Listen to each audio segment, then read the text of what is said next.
Bonjour à tous, aujourd'hui nous allons voir comment tracer une allure possible de la courbe représentative d'une fonction, connaissant un certain nombre de points qui appartiennent à cette courbe et connaissant un certain nombre de nombres dérivés. Là, d'après notre tableau, nous avons le point de coordonnées 0, 3 et nous savons que f' de 0 vaut 0. Nous avons le point de coordonnées de 2 et nous savons que f' de 2 vaut moins 1, etc. Première chose à faire, placer finalement ces 4 points dans notre repère. Donc, le point de coordonnées 0, 3, le point de coordonnées 2, 2, le point de coordonnées 4, 1 et le point de coordonnées 6, 4. Une fois ces 4 points placés, nous allons avoir besoin de nos nombres dérivés afin de connaître finalement comment se comporte la courbe au voisinage de ces points. Pour rappel, le nombre dérivé, c'est finalement le coefficient directeur de la tangente. Donc là, par exemple, si je prends f' de 2 qui vaut moins 1, ça nous apprend donc que la tangente au point d'abscisse 2 a pour coefficient directeur moins 1. Donc il ne nous reste plus qu'à traduire finalement ces 4 nombres dérivés. f' de 0 vaut 0.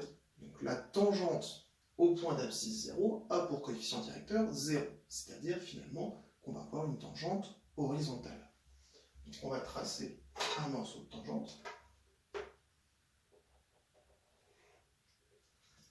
f' de 2 vaut moins 1. Donc ce coup-ci, la tangente a un coefficient directeur égal à moins 1 au point d'abscisse 2.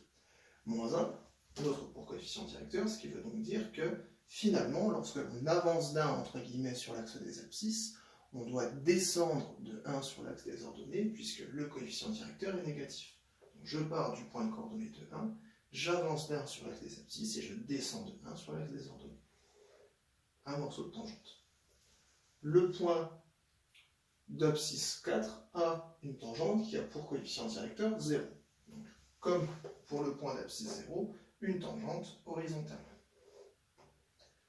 Et le point d'abscisse 6 a une tangente finalement, enfin la courbe plutôt a une tangente pour laquelle le coefficient directeur vaut 2. C'est-à-dire que lorsque l'on avance d'un sur l'axe des abscisses, on va monter finalement de 2 sur l'axe des ordonnées. Donc là encore une fois, on va tracer un morceau de la tangente. Hop. Et donc maintenant, nous savons que notre courbe finalement de la fonction f va passer par ces 4 points. Et au voisinage de ces points, nous connaissons du coup l'allure que va prendre la courbe. Donc au point d'abscisse 0, finalement, nous allons commencer avec une courbe qui va donc longer sa tangente, comme partout. Puis ici, le point de coordonnées de 2. Puis ici, 4, 1. Et pour terminer ici, le point de coordonnées 6, 4. Donc nous allons essayer de tracer une courbe assez lisse,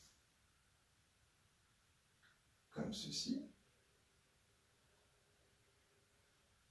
Alors, ici, le point, la tangente n'est pas tout à fait respectée, on va essayer de faire quelque chose d'un peu plus... Voilà. Là, nous avons donc une allure possible de la courbe représentative de la fonction f. Je dis bien une allure, puisque finalement, entre le point d'abscisse 0 et le point d'abscisse 2, nous connaissons donc ces deux points, et les tangentes en ces points. Mais nous ne savons pas ce qui se passe entre ces deux points. Nous aurions très bien pu avoir finalement une fonction qui commence comme ceci, et qui revient longer la tangente derrière.